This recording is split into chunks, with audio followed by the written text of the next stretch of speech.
Good afternoon. This is Michael Mitchell with Madison County Weather Updates. I'm going to start my lunch period off doing a quick video here. It's about 10 till 1 as I'm shooting the video. It's probably going to be 1 or a little after by the time this posts. But our severe threat is increasing this afternoon, probably beyond even what I expected. I told you 3 or 4 days ago I thought we would probably end up in an enhanced risk for severe by today. Now we've been upgraded to a moderate risk, so I'm going to talk about that here very quickly. We're looking at the regional satellite. I hear people talking in the background. I'm in my office. Again, I'm just starting my lunch. So we're looking out here into northeastern Missouri, eastern Iowa, western Illinois right now as storms are beginning to develop. And these lines that you can kind of see in the background is the CAPE, or convective available potential energy. That's the energy that these storms are going to have to work with. And you can see that there's the CAPE is increasing very quickly, spreading out into eastern Illinois. But where you get this tight gradient in the increase in the CAPE, that's where we really want to watch. And that's really tightened itself up, and will begin to move eastward as we get into the late afternoon and early evening hours. So let me take it off of this satellite view and let's go to the next thing here.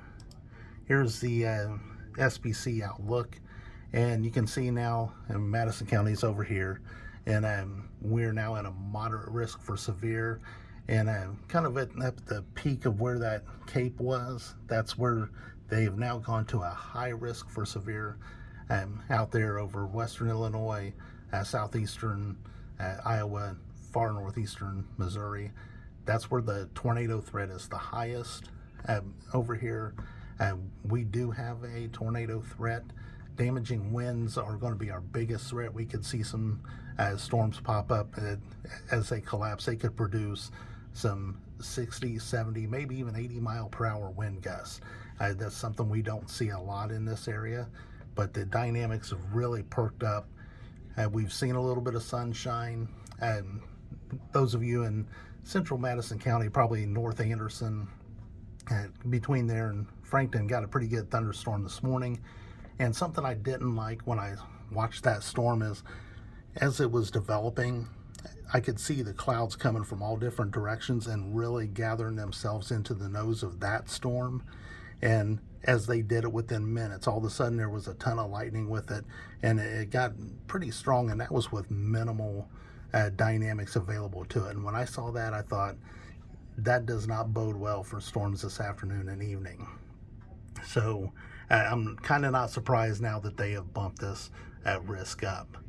Let's take a look at the latest HRRR model. And again, this is just model data, and actually this may be a little bit underdone. But we're starting off here at about 5 p.m. It's got some storms more out in southwestern Indiana, and pretty heavily into Illinois. And you see how it's just kind of this popcorn nature. That's the thing we're going to have to watch out for. Is going to be these isolated storms that can produce the strongest winds and the best chance for tornadoes. And actually the HRRR may be a little underdone on what might even be available over here in central Indiana at this point. But this is about 5 p.m., 6 p.m., 7, 8. And again, it's probably underdone on some of these cells. Some of these may be strong before, earlier than what this model is rendering out. But you can see we've developed a good line out here ahead of right on the leading edge of where the CAPE is, but we've got all these little storms that just popcorn up out ahead of it. And that's, again, if there's going to be tornadoes, that's probably where it's going to happen for us. We move on. Here's 9 p.m. and you can see the coverage has really developed well. You can kind of see this arc is really, the warm air is driving up a strong low-level jet. Is driving warm moist air up into our region. We've got a tight gradient here with the winds. The winds are already going to be strong without a thunderstorm. And again, the main line is working its way our way. Again, this is just model data. I'll do a live later, probably as needed. We move on. Here's 10 p.m., 11 p.m., And by this point, the main line is starting to knock on our door. It's kind of along US 31, and then by midnight, then it's pushing through our area and getting out. So to late afternoon, we could begin to see some pop-up storms again. Any sunshine this afternoon is bad sunshine. This is a day we don't want to see sunshine. We've already got enough dynamics at play as is, and this is really one of the better threats we've had in a while. And then as we get into the evening, the chances increase. Let me open one more tab. I want to show you something else too before I get off of here. Oops, if I could type. Let's take a look at, let's go out here into the day 5. I've been talking about the storm threat next week, and the SPC already has a 15 to 30% threat of severe next Tuesday into Wednesday.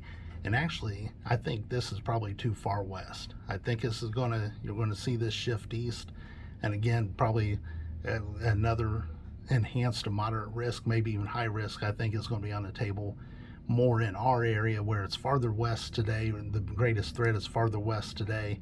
I think we're going to be looking at a map very similar to this Tuesday into Wednesday, but this is all going to be shifted farther east. That's still a way out. We'll see how it develops, but that's my thought now. So again, I'll go live later on as needed. In the meantime, stay weather aware today. This is Micah Mitchell with Madison County Weather Updates. Thank you.